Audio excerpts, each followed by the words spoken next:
L'année 2025 s'annonce sous de bons auspices pour la région du Gontougou. Des investissements importants seront faits au bénéfice des populations. C'est ce qu'a annoncé le président du conseil régional à cette dernière session ordinaire de l'année 2024. Qu'on construise 2 écoles dans chaque département et un centre de santé. Nous avons prévu 88 millions pour la réhabilitation du lycée de Bondougou. Au niveau de Tabang, nous allons construire également un foyer de jeunes de 200 places. Nous avons acheté 4 doubles cabines d'achat de motos et de tricycles pour nos populations, 309 millions. Achat de matériel divers, 203 millions. Au total, 26 projets pour un montant de 2 milliards de francs CFA acquis sur fonds propres et de dons divers lui ont été octroyés pour des réalisations qu'il juge indispensables. Après l'agropole du Bélier, l'agropole du Nord, c'est maintenant l'agropole du Nord-Est qui est composée de Bouna et de Bondougou. Je vais parler des régions. Et pour le moment, nous avons dans la cagnotte 164 milliards de francs CFA. En 2025, nous viendrons pour le lancement de cet agropole. Kobina Kwasi Agumani a souligné que le conseil Coton Anacadre a également investi et continuera de participer à la construction des centaines de forages, d'écoles et de logements dans les villages de la région.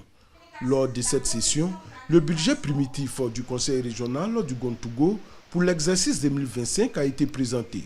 Il s'élève à 3 milliards 78 millions 260 000 francs CFA avec 1 milliard 184 millions 856 000 francs CFA pour le fonctionnement et pour les investissements 1 milliard 184 millions 856 000 francs CFA. Le clou de cette session a été la remise d'une ambulance ultramoderne au centre hospitalier régional de Bondougou, don du président de la République Alassane Ouattara.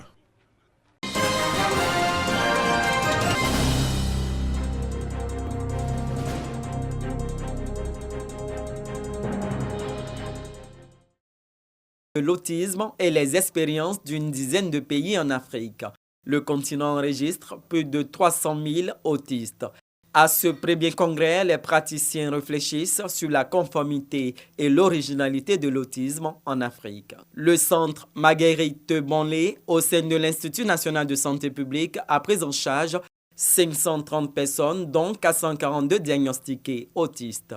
Les activités de soins du centre Marguerite Bonlé sont aussi soutenues par la recherche et la formation.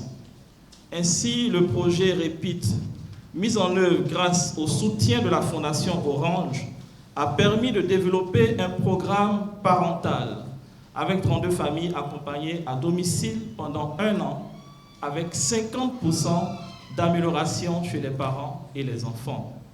Le centre Marguerite Bonlé est également en cours de développement d'applications et d'innovation en faveur des personnes vivant avec autisme. Le gouvernement prévoit des centres dédiés à la prise en charge de l'autisme dans les 10 pôles d'excellence en projet, selon le ministre de la Santé, Pierre Demba. L'autisme en Afrique, conformité ou originalité, est en parfaite adéquation avec la vision du gouvernement qui vise à prendre en charge avec des plateaux appropriés tous les malades dans notre pays, de façon à garantir à chacun une santé et un bien-être les plus élevés possibles. Le Gabon, pays invité d'honneur, était représenté par sa directrice de la santé mentale. Dr Ren Dopé a indiqué que son pays était engagé dans l'amélioration de la santé des personnes autistes.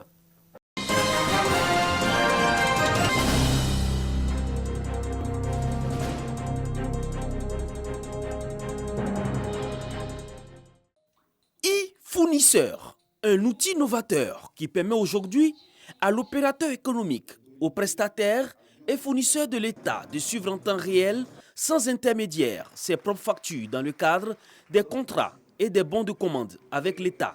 Nous avons présenté comment on crée le compte e-fournisseur, comment on s'enrôle et quels sont les écrans que vous pouvez parcourir pour avoir la bonne information en temps réel sur l'évolution de la facture. Les opérateurs économiques du Lodibois ont salué cette innovation qui vient améliorer les procédures et délais de paiement des factures par l'État. Par le passé, il fallait y mettre des coups de fil, il fallait appeler au SICOB, il fallait appeler au contrôle financier, après il fallait appeler au trésor pour voir à quel niveau se trouvaient les factures. Ça nous prenait assez de temps, il fallait se déplacer, il faut payer les transports. Mais je pense qu'avec l'avènement des e-fournisseurs, on gagnera en temps, on gagnera aussi en économie. L'application est présentée aux acteurs concernés de la région du Lodibois pour un meilleur suivi de leurs factures. Selon la directrice régionale du budget, e-fournisseur est une solution digitale qui vient améliorer la crédibilité et la confiance entre les fournisseurs et l'État. C'est important pour eux parce que très souvent, ils prennent des engagements avec des gestionnaires de crédit qui ne leur disent pas la vérité. C'est en cela que l'État a voulu essayer de les aider en créant e-fournisseurs pour leur permettre de suivre en temps réel les différentes étapes des dépenses de l'État sans interaction humaine. Dans le passé, la pratique du suivi des paiements des factures imposait aux fournisseurs d'aller à l'information. Désormais, c'est dans une nouvelle dynamique que la direction du budget s'inscrit.